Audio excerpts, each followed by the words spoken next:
So hi everyone, this is Jabaz Taufiq, first year MBBS शिरचर medical college. और आप लोगों को जिस चीज़ का इंतजार था वो आ ही चुका है। नीट यूजी 2023 आसाम के लिए जो रजिस्ट्रेशन था डीएमई आसाम पोर्टल में वो आ चुका है। Link for registration of NEET UG candidates in Assam counselling मतलब रिलीज हो चुका है। जैसा कि आप देख सकते हो, मैं डीएमई आसाम के वेबसाइट पे हूँ। एंड अगर मैं आपको दिखाऊं then this is the link for online registration, आप देख सकते हो। सो आप जब इस पर क्लिक करेंगे उसके बाद ये टैब ओपन होगा और आप फिर से क्लिक हियर टू रजिस्टर पर क्लिक कर दीजिएगा। जिसके बाद ये वाला टैब ओपन हो जाएगा। इस पर आपको देख सकते हो कि लाइक न्यू रजिस्ट्रेशन लिखा हुआ है and log in for only for already registered candidates. और नीचे एक नोटिफिकेशन है, नोटिफिकेशन वही है, मतलब जो डेट्स थे ना हमारे काउंसलिंग के 25 से स्टार्ट होने वाले आसाम की काउंसलिंग के, वही है। सो वो नोटिफिकेशन न्यू नहीं है। पर अब आपको कौन सा चूज करना है, यू विल हैव टू, अगर आपने पहली बार इस पर मतलब इस स्टेप को ओपन किया है then you will have to choose new registration. उसके बाद आपको अपने डिटेल्स देना होगा एंड उसके बाद डॉक्यूमेंट्स अपलोड करना होगा। मैं आपको दिखाता हूँ। जब मैं न्यू रजिस्ट्रेशन पे क्लिक करता हूँ, हाँ, सो कुछ जनरल इंस्ट्रक्शन दिया गया है for filling of online application form. ये सब आप रीड कर लीजिएगा, अगर आपको अच्छा लगे रीड कर लीजिएगा, या यू कैन ऑल्सो लाइक मैं आपको बता के दे देता हूँ। You will not need to worry anything about it. Steps देख सकते हो, click here to see the process flow. ये स्टेप्स होंगे मतलब आपके नीट के लाइक काउंसलिंग के आसाम में। तो पहले आपका एप्लीकेशन फॉर्म, आप नॉर्मल जो डिटेल्स है मैं आपको दिखाऊंगा वो डिटेल्स आप फिलअप करेंगे, फिलिंग ऑफ एप्लीकेशन फॉर्म। उसके बाद log in and upload all required documents upload करने होंगे, कुछ होंगे। उसके बाद ठीक है, print out of the application form, online preference form मतलब चॉइस फिलिंग, जो चॉइस फिलिंग है वो आपको करना होगा, कॉलेज का चॉइस फिलिंग। उसके बाद सिलेक्शन लिस्ट ऑफ कोर्स। उसके बाद आपको लाइक जो आसाम का सिलेक्शन लिस्ट है वो निकल जाएगा, आसाम का provisional selection list for round 1। So पहले आप देख सकते हो, application should have a valid ID, all communications will be send to this email. So email ID आप अच्छे से दीजिएगा, आपका खुद का ही दीजिएगा या लाइक आपके पेरेंट्स का दीजिएगा, सो डेट आपका लाइक कोई दिक्कत ना हो। Before filling online application form read the regulations. ये आपको पढ़ना नहीं होगा, ये सारे मतलब मैं आपको जो प्रीवियस वीडियोस आपने देखे हैं वही सारे रूल्स ही अप्लाई होते हैं। और इसका मतलब लाइक कोई वैसे अगर आप पढ़ना चाहो तो पढ़ सकते हो, कोई दिक्कत नहीं है। 2017 से ही ये रूल्स मतलब लागू हुए थे और मतलब 17 से ही सेम रूल्स रहे हैं। amended अप टू 2023, मतलब इस साल भी वही रूल्स फॉलो होंगे। Candidate should note the password given by him और हर। सो पासवर्ड को आप फिर मतलब लाइक एक ऐसा पासवर्ड रखिएगा जो आप मतलब कहीं पर लिख के रख दीजिएगा या नोट करके रख दीजिएगा, सो डेट आपको ये पासवर्ड आप भूल ना जाए, because this password will be required when you will be like आपको चॉइस फिलिंग करना होगा, चॉइस लॉकिंग जब करना होगा ये रिक्वायर्ड होगा। उसके बाद please note if the candidate commits any mistake in filling the application form it cannot be corrected by this office. So ये ऑनलाइन एप्लीकेशन फॉर्म है, सो लाइक आप अगर कोई मिस्टेक कर दीजिएगा एंड लाइक अगर आप मतलब फिर कांटेक्ट करके लाइक डीएमई ऑफिस में बताएंगे they will not be able to correct it. आपको पहले से ही करेक्ट करके फिलअप करना होगा, don't make any mistakes, alright. ये मतलब इंपॉर्टेंट बात है। The applicant must possess the required criteria and education qualification. ये तो मैंने आपको बताया था। एजुकेशन क्वालिफिकेशन मतलब like for general category Assam में आपको 60% से ऊपर, लाइक 60% या 60% से ऊपर एग्रीगेट मार्क्स लाना होगा पीसीबी में। और अगर आप like EWS, OBC, SC, ST other categories से है then you have to like get 50% in aggregate marks. Aggregate का मतलब 50% टोटल तीनों मिला के इन फिजिक्स, केमिस्ट्री, बायोलॉजी, और अलग से पास भी होना होगा उन तीनों में। आई थिंक मतलब लाइक ये वाला रूल्स मैं आपको फिर से बता दूंगा, कोई दिक्कत नहीं है। उसके बाद applicants email ID and mobile number will be used. आप देख सकते हो email and mobile number important है। After reading the above instructions online application form click the next button to display online application form. Candidates must have to use the same details in the application form as submitted in NEET UG. जो आपने NEET UG के registration में submit किया था, मतलब form fill up के वक्त आपने सबमिट किया था नीट यूजी के, जब आपने एग्जाम लिखने से पहले, वही सेम इन्फॉर्मेशन आपको फिलअप करना होगा। कोई अगर इन्फॉर्मेशन मतलब मैच नहीं होता then your application will be मतलब दिक्कत हो जाएगा, शायद एप्लीकेशन सबमिट ही ना हो। कैंडिडेट्स विल हैव टू पे काउंसलिंग फीस ऑफ ₹1000। ये तो है काउंसलिंग फीस जो है इट इज़ ₹1000। एंड अगर आपका सिलेक्शन होता है तभी जाके आपको कॉलेज में जाके ₹1000 पे करना होता है। एंड इधर होगा कि नहीं मुझे पता नहीं, will see. Please note that instruct candidates must upload scan copy of the required documents in PDF format. Of course .pdf format में आपको अपलोड करना होगा। एंड लाइक जो भी साइज ऑफ द डॉक्यूमेंट्स होगा उसे आपको कम करके, लाइक पीडीएफ का साइज अगर नॉर्मली 1 MB है देन उसे कम करके आपको लेस देन 250 KB से कम करना होगा, जैसे कि 200 KB या 230 KB इतना तक करना होगा आपको। Applicant need not send copy of the application form, मतलब आप जब इस एप्लीकेशन फॉर्म का जेरोक्स कॉपी निकालोगे, मतलब प्रिंट आउट निकालोगे, वो आपको सेंड नहीं करना होगा डीएमई के वेबसाइट, डीएमई के जीमेल में, ऑफिस में, पर आपको ये अपने पास रखना होगा for any future use. Candidates has to मतलब जब आप एडमिशन करने जाओगे तब शायद आपको ये ज़रूरत पड़ जाए, इसीलिए candidates has to log in using login ID and password for uploading the required documents.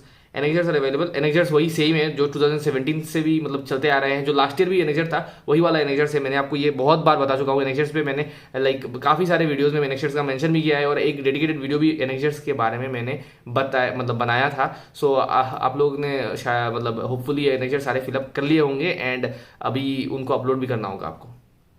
सो उसके बाद अगर हम देखें देन नेक्स्ट, हाँ, सो दीज आर द, आप देख सकते हो, application form for online counselling for admission into MBBS BDS courses, state quota seats other than reserve for NRI sponsor candidates, session 2023। I think only जो state quota seats है वही उन लोगों को ही फिलअप करना है, एनआरआई को ये फिलअप नहीं करना है। To be filled in by candidates whose name and NEET UG roll number appeared in the list of the candidates published in this by this directorate and have met the cut off scores. Cut off score तो 138 plus था general के लिए, और बाकी category के लिए 108 plus था। सो आप देख सकते हो उन लोगों को फिलअप करना है। Full name of the candidate as per NEET UG, आप ये ब्लॉक लेटर्स में लिख दीजिएगा आपका फुल नेम। उसके बाद कैंडिडेट्स का फादर का नेम, सो फादर्स नेम भी आप फुल इन ब्लॉक लेटर्स लिख दीजिएगा, मदर्स नेम भी फुल कैपिटल लेटर्स में। कैंडिडेट का डेट ऑफ बर्थ आप लिख दीजिएगा, जेंडर आपको पता होगा, address of correspondence, so address भी आप अच्छे से लिख दीजिएगा, जो आपका लाइक आपके आधार कार्ड में जो एड्रेस दिया हुआ है वही आप फॉलो कर सकते हैं, या आप अच्छे से सारा एड्रेस लिख सकते हैं, हाउस नंबर, उसके बाद लाइक हाउस नंबर, उसके बाद road, street, ward number, town, police station, post office, ये सब भी आप फिलअप कर सकते हैं। उसके बाद पिन कोड में आप लाइक पिन कोड आप अपना फिलअप कर दीजिएगा अपने एरिया का। मोबाइल नंबर आप जो आपका मोबाइल नंबर है वही दीजिएगा जो एक्टिव है, ऑलराइट। कोई भी ऐसा मोबाइल नंबर मत दीजिए कि जो वो इनएक्टिव है या उस पर कोई आपने रिचार्ज नहीं किया है। सो वो वाला मोबाइल नंबर दीजिएगा, आपको ओटीपी सेंड किया जाएगा, तभी जाके ये वेरीफाई होगा, तभी जाके आप आगे बढ़ पाओगे। और कभी कभी ऐसा होता है कि ओटीपी सेंड करने के बाद भी ओटीपी नहीं आता है, तो ऐसा करने से आपको क्या होगा कि आपको बाद में आके इस पर अप्लाई करना होगा। कभी कभी ऐसा हो जाता है, ग्लिच आ जाता है, बिकॉज बहुत सारे लोग एक साथ अप्लाई कर रहे हैं, इसीलिए। उसके बाद ऑल्टरनेटिव कॉन्टैक्ट नंबर आप दे दीजिएगा। ईमेल आईडी बहुत ही ज़्यादा इंपॉर्टेंट है, ईमेल आईडी आप अपना दे दीजिएगा। फिजिकल आइडेंटिफिकेशन मार्क, ये आई थिंक मतलब नेसेसरी नहीं है, पर आप एक फिजिकल आइडेंटिफिकेशन मार्क दे ही दीजिए, बिकॉज सबका कोई ना कोई आइडेंटिफिकेशन मार्क रहेगा ही, एंड ये देना अच्छा ही होगा, कोई दिक्कत नहीं है। ये तो आप देख सकते हो नेशनलिटी इंडियन होगा। Category of the candidate, so category आप general, SC ST plain, ST hills, OBC NCL आप अपने हिसाब से चूज़ कीजिएगा। आई थिंक EWS इधर नहीं लिखा है, कहीं और होगा।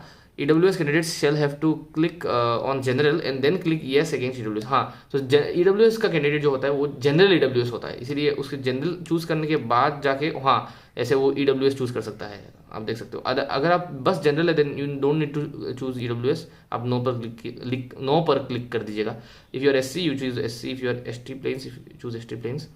ऐसे ही आप अगर OBC MOBC NCL हो तो आप OBC MOBC NCL चूज़ कीजिए। उसके बाद अगर आपका कोई सब कैटेगरीज है देन यू चूज़ लाइक अगर आप टी गार्डन लेबरर हो देन यू शुड चूज़, मतलब उसका रिजर्वेशन है then you choose this TGL। अगर आप हाँ this is for Brahmaputra valley, आप देख लीजिए TGL reservation for Brahmaputra valley. अगर आपका TGL रिजर्वेशन बाराक वैली का है then you choose this one. अगर आपका मोरन का है then you choose this one. बाकी सारे भी टाया होम का है तो you choose this one. Koch Rajbongshi का है तो then you choose this one. और कोई अगर अदर रिजर्वेशन है then you choose this one. Alright, उसके बाद अगर हम देखें देन आप देख सकते हो अगर आपका कोई लाइक आपका जनरल है एंड आपका PWD है then you choose yes here. अगर आपका PWD नहीं है then you choose no here. Alright, उसके बाद अगर आपका चौर एरिया का रिजर्वेशन है आपका आई मीन लाइक जनरल के अंडर ही या कोई SC कैटेगरी के अंडर ही देन यू चूज़ येस। अगर नहीं है देन चूज़ नो। अगर नॉर्मल आप जनरल कैंडिडेट हो देन यू चूज़ हाँ जनरल के बाद आप EWS को नो कीजिए, PWD को नो कीजिए, चार एरिया को भी नो कर दीजिए। उसके बाद अगर आपके पास स्पेशल कोटा का दूसरा रिजर्वेशन है, जैसे अगर आपका एक्स सर्विसमैन रिजर्वेशन है देन यू चूज़ येस, अगर नहीं है देन नो। अगर आपके पास फ्रीडम फाइटर रिजर्वेशन है देन येस नो आप चूज़ कर दीजिएगा। एक्सट्रीमिस्ट वायलेंस है देन आप चूज़ कर लीजिएगा, आप देख सकते हो येस चूज़ कीजिएगा या नो चूज़ कीजिएगा। अगर आपका लाइक मार्टिर्स कोटा है देन यू चूज़ येस, अगर नहीं है देन नो। स्पोर्ट्स कोटा है देन यू चूज़ येस, अगर नहीं है then no. Whether candidate is permanent resident of Assam, definitely permanent resident of Assam होना होगा। अगर आपको असम का स्टेट कोटा चाहिए then you choose yes here. उसके बाद whether the candidate studied all the classes from class 7 to 12 in Assam. So ये आपको ये टिक करना होगा, ये आपको करना ही होगा, बिकॉज अगर 7 to 12 आपने आसाम में नहीं किया देन आपको स्टेट कोटा नहीं भी मिल सकता है, इसलिए। उसके बाद वेदर पास्ट क्वालिफाइंग एग्जामिनेशन और its equivalent from any institute situated in state of Assam, मतलब जो क्वालिफाइंग एग्जामिनेशन क्लास 10 एंड 12 की बात कर रहा है इधर। सो 12 का जो एग्जाम है वो आपने मतलब आसाम के अंदर ही रह के किया है ना, मतलब आसाम के किसी कॉलेज से किया है, मतलब सिचुएट जो भी कॉलेज है it is situated in Assam. So अगर ऐसा है देन येस, अगर नहीं है देन नो। अगर नो क्लिक किया देन मोस्ट प्रोबेबली आपको मतलब नहीं मिलने वाला।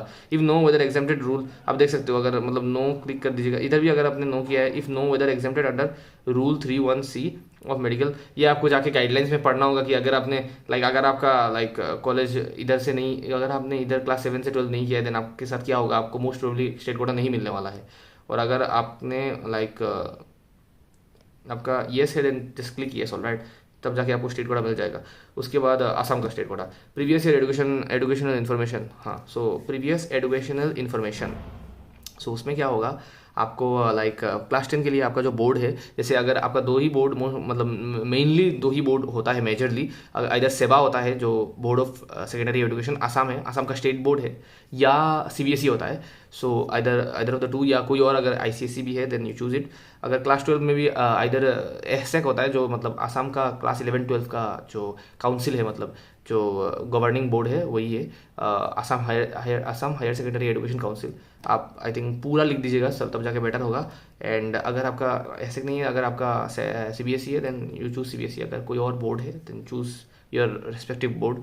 नेम ऑफ द इंस्टीट्यूट, आप अपने कॉलेज का नाम लिखिएगा, क्लास 10 तक आपका स्कूल का नाम मतलब लिख दीजिएगा। उसके बाद name of the state from which the candidate past, Assam होगा। उसके बाद ईयर ऑफ पासिंग, ईयर आप लिख दीजिएगा, ईयर मतलब कौन से ईयर में आपने क्लास 10 पास किया है। उसके बाद डिवीजन, कितना division, first division, second division या थर्ड डिवीजन मिला है आपको।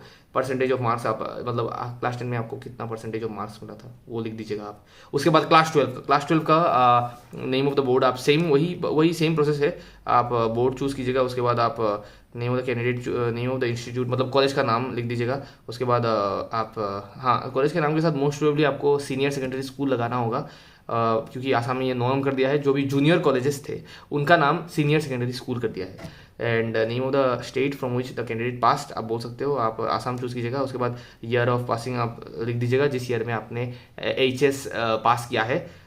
डिवीजन, कौन सा division, first division, second division, third division आप चूज़ कर दीजिएगा। और परसेंटेज ऑफ मार्क्स आप अपने अकॉर्डिंग जितना आपको मिला है वो चूज़ कर दीजिएगा। जो भी आपके मतलब आपका मार्कशीट है, क्लास 12 का मार्कशीट, वहाँ पर जो इन्फॉर्मेशन लिखा हुआ है एग्जैक्टली वही लिख दीजिएगा, कोई मैनिपुलेशन या कोई मतलब चेंजेस मत कीजिएगा।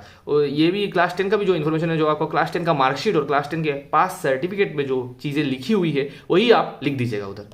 उसके बाद सब्जेक्ट्स इन क्लास 12, आपका सब्जेक्ट कौन सा था, ये चारों सब्जेक्ट तो आपको होना ही मस्ट होगा, मतलब ये चारों सब्जेक्ट आपका होना ही होगा मस्ट नीट के मतलब क्वालिफाई करने, मतलब नीट UG में काउंसलिंग में, कॉलेज के लिए काउंसलिंग में क्वालिफाई करने के लिए। सो इन चारों को आप चूज़ कर दीजिएगा। University board council registration number, so आपके जो क्लास 12 का काउंसिल है, जैसे अगर मैं Assam higher secondary education council की बात करूँ एहसेक की, सो उसमें एक रजिस्ट्रेशन नंबर दिया जाता है। सो आप वो नंबर आपको मतलब चूज़ करना होगा, वो एडमिट कार्ड में लिखा होता है मोस्ट प्रोबेबली। अगर एडमिट कार्ड में नहीं लिखा है देन रजिस्ट्रेशन सर्टिफिकेट में लिखा होता है। सो क्लास 12 का रजिस्ट्रेशन सर्टिफिकेट, क्लास 12 का एडमिट कार्ड भी, सो उस पर लिखा होगा, वो आप बिठा दीजिएगा इधर। एंड अगर CBSE है तो CBSE के हिसाब से आप रजिस्ट्रेशन नंबर फिलअप कर दीजिएगा। Year of passing class 12 subjects, physics, chemistry, biology, English, ये आपको इसलिए पूछता है बिकॉज अगर आपने मतलब कुछ सब्जेक्ट बाद में पास किए हैं, इसीलिए मतलब सारे पास एक साथ आपने कब किए थे। Must pass all 4 subjects which shall include practical test in the subjects and English individually, ठीक है। उसके बाद percentage of marks obtain, so आपका मतलब आप मार्क्स इधर लिख दीजिएगा, maximum marks. So total marks तो ऑफकोर्स 100 होगा इधर। एंड प्रैक्टिकल में टोटल मार्क्स फिजिक्स में 70 होगा और प्रैक्टिकल में 30। उसके बाद अगर ऐसे लिखूँ मैं 1 सेकेंड, सो टोटल 100 होगा। उसके बाद आप थ्योरी और प्रैक्टिकल में आपको जितना भी मिला था, अगर आपको 66 मिला था आप लिख दीजिएगा। एंड प्रैक्टिकल में अगर 30 मिला था आप लिख दीजिएगा, 90 हो जाएगा। 60 30 90 और टोटल ऑटोमेटिक आ जाएगा, आपको लिखना नहीं होगा। सेम केमिस्ट्री में भी आप कीजिएगा, सेम इधर भी प्रैक्टिकल मार्क्स 70 30 70 30। एंड इंग्लिश में आपको 100 देना होगा, 70 30 आप बोल सकते हो इधर। सो आप ये कर दीजिएगा, कोई दिक्कत नहीं होगा। उसके बाद आपको कितना मिला है, ये मैक्सिमम मार्क्स मतलब टोटल मार्क्स कितना है, और मार्क्स ऑब्टेन मतलब आपको कितना मिला है। सपोज आपको इंग्लिश में 90 मिला है देन यू राइट हियर 90, ठीक है। अगर आपको बायोलॉजी के थ्योरी में 66 मिला है देन 60 मिला है 60 लिख दीजिए। अगर केमिस्ट्री में 50 मिला था तो 50 लिख दीजिए, वही बात है। और प्रैक्टिकल में अगर 25 मिला था 25 लिखिए, प्रैक्टिकल में अगर 24 मिला था 24 लिखिए, वही बात है। उसके बाद टोटल परसेंटेज आई थिंक इधर से निकलना तो चाहिए था, पर अगर इधर से नहीं निकल रहा है देन यू मतलब आप कैलकुलेट कीजिए कितना परसेंटेज होगा। बस percentage of marks in physics chemistry biology in aggregate, मतलब इन तीनों को प्लस कीजिए, डिवाइडेड बाई 3 कीजिए। 90 + 75 + 84 डिवाइडेड बाई 3 कितना होगा। उसके बाद नीट यूजी का रोल नंबर आप फिलअप कीजिए, नीट यूजी का एप्लीकेशन फॉर्म आप फिलअप कीजिए। उसके बाद नीट यूजी मतलब कितना स्कोर मिला है आप फिलअप कीजिए। उसके बाद ऑल इंडिया रैंक, डेफिनेटली आपको स्टेट रैंक फिलअप नहीं करना है, you fill up the all India rank. जैसे कि अगर आपका ऑल इंडिया रैंक जैसे कि आपका मार्क्स अगर 609 है और आपका ऑल इंडिया रैंक 25,000 या 26,000 है, then you fill up that number, don't fill up the state rank. Alright, state rank जैसे आपका 100 है या 50 है या जो भी है वो फिलअप मत कीजिए। आसाम का स्टेट मेरिट लिस्ट रैंक, हाँ अब जाके आप स्टेट रैंक फिलअप कीजिए। अगर आपका मार्क्स सपोज 602 है और आपका स्टेट रैंक आई थिंक 220 है, तो आप जाके 220 फिलअप कीजिए, वो मैं बता रहा हूँ। उसके बाद आपका क्या होगा, आप upload the NEET UG 2023 photograph and signature. So like आपको इधर फोटो अपलोड करना होगा। आप देख सकते हो, if your photo is not identifiable then your application form will be rejected. So photo अच्छे से उठाइएगा, आपका मतलब लाइक आपका बॉडी का इतना तक आना चाहिए, विच विल बी बेटर, या इतना तक आप देख सकते हो जितना मैं दिखा रहा हूँ आपको। फेस पूरा आना चाहिए, कान पूरा आने चाहिए, एंड लाइक कोई भी ढका हुआ नहीं होना चाहिए। सब कुछ अच्छे से विजिबल होना चाहिए, ब्लर नहीं होना चाहिए, क्लियर पिक्चर होना चाहिए। ऑलराइट, उसके बाद साइज ऑफ द फोटो आपको कम करना होगा, 50 KB। Height of the photograph must be between 250 pixel and 320 pixel. Weight of the photograph must be between 150 pixel and 220 pixel. ये आप ऐप में कर सकते हो, कोई दिक्कत नहीं होगा। एक ऐप आता है इमेज साइज रिड्यूसर, मैंने भी उसी ऐप का यूज करके खुद ब खुद लाइक एप्लीकेशन फॉर्म को फिलअप किया था। एंड लाइक सारे जो फॉर्मेलिटी, सारे डॉक्यूमेंट्स बनाने थे, सारे साइज कम करने थे, वो सब मैंने उसी ऐप में कर लिया था, इमेज साइज रिड्यूसर। प्रमोशन नहीं कर रहा हूँ, बस आपको मतलब इजी होने के लिए आपको बता रहा हूँ। अगर आपको दुकान में नहीं जाना है, या आप दुकान में जाके भी बोल सकते हो, वो लोग आराम से करके दे देंगे, कोई दिक्कत नहीं होगा। अगर आपको ज़्यादा टेंशन हो रहा है, बस दुकान में चले जाइए, उनको भैया को बोल दीजिए करने के लिए। That is the like easiest thing you can do. और उसके बाद सिग्नेचर के लिए भी आपको थोड़ा मतलब ऐसा करना होगा, .jpg फॉर्मेट, मतलब नॉर्मल फॉर्मेट। हाँ, सिग्नेचर भी पूरा क्लियर होना चाहिए, वर्टिकल होना चाहिए, मतलब हॉरिजॉन्टल होना चाहिए, जैसे इधर लिखा हुआ है ना, मतलब ऐसे इस रेक्टेंगल की तरह। सो ऐसे ही मतलब आपका सिग्नेचर का फोटो होना चाहिए। उसके बाद size of signature less than 30 KB, signature का साइज और भी कम होना चाहिए, लेस देन 30 KB। और हाइट एंड वेट आप देख सकते हो कितना होना चाहिए। लॉगिन डिटेल्स, सो इधर आप एक पासवर्ड चूज करेंगे। जो पासवर्ड आप चूज करेंगे उस पासवर्ड में लाइक जैसे मैं बता सकता हूँ, इधर तो आईपैड ने मुझे एक ऑलरेडी स्ट्रॉन्ग पासवर्ड सजेस्ट कर लिया है, पर मैं आपको दिखाता हूँ कि लाइक एक second, choose my own password. So मैं एक अपने लिए पासवर्ड चूज़ करता हूँ। जैसे कि तो अगर मैं पासवर्ड बनाना चाहूँ देन लाइक पहले मैं एक कैपिटल लेटर दे देता हूँ, उसके बाद स्मॉल लेटर से लिख देता हूँ नीट 2023 एक्सक्लेमेशन मार्क, एक स्पेशल साइन भी दे दिया है। So I think this password is okay. एक कैपिटल लेटर और बाकी सारे मैंने स्मॉल लेटर में दे दिए हैं। उसके बाद नंबर्स दे दिए हैं 4। ऐसे आप एक पासवर्ड बना सकते हो, मैं ऐसे दिखा रहा हूँ आपको। उसके बाद कुछ डिक्लेरेशन है, आप इन्हें पढ़ लीजिएगा पूरी तरह से, और उसके बाद आप इन पर क्लिक कर दीजिएगा। लाइक इन्हें एक्सेप्ट करना होगा आपको, पर उससे पहले आप ये पढ़ लीजिएगा। आपको सबमिट पर क्लिक करना होगा डेफिनेटली। उसके बाद आप सबमिट पर क्लिक करेंगे, उसके बाद लाइक जो नेक्स्ट स्टेप है उस पर जाएगा। उसके बाद जब आप सबमिट पर क्लिक करेंगे, मैंने पूरा फिलअप नहीं, आप देख सकते हो मैंने पूरा फिलअप नहीं किया है। और अगर आपने कहीं भी कुछ भी मिस कर दिया है देन ये बता देगा। जैसे कि ये देखिए, आप देख सकते हो, अगर कहीं भी कुछ भी मतलब लाइक कमी रह गया हो देन ये बता देगा कि लाइक आपने नेम फिलअप नहीं किया है या आपने ये सब फिलअप नहीं किया है। सो लाइक उसके बाद आपको क्या करना होगा, उसके बाद आपको दूसरे डॉक्यूमेंट्स है वो भी अपलोड करने होंगे, वो मैं आपको दिखा रहा हूँ। जैसे कि ये वाले डॉक्यूमेंट्स, नीट का आप देख सकते हो अपलोड डॉक्यूमेंट्स, नीट का एडमिट कार्ड आपको अपलोड करना होगा, नीट यूजी। ये मतलब लास्ट ईयर का दिखा रहा हूँ इसीलिए 2022 लिखा है, पर इस साल भी यही होगा।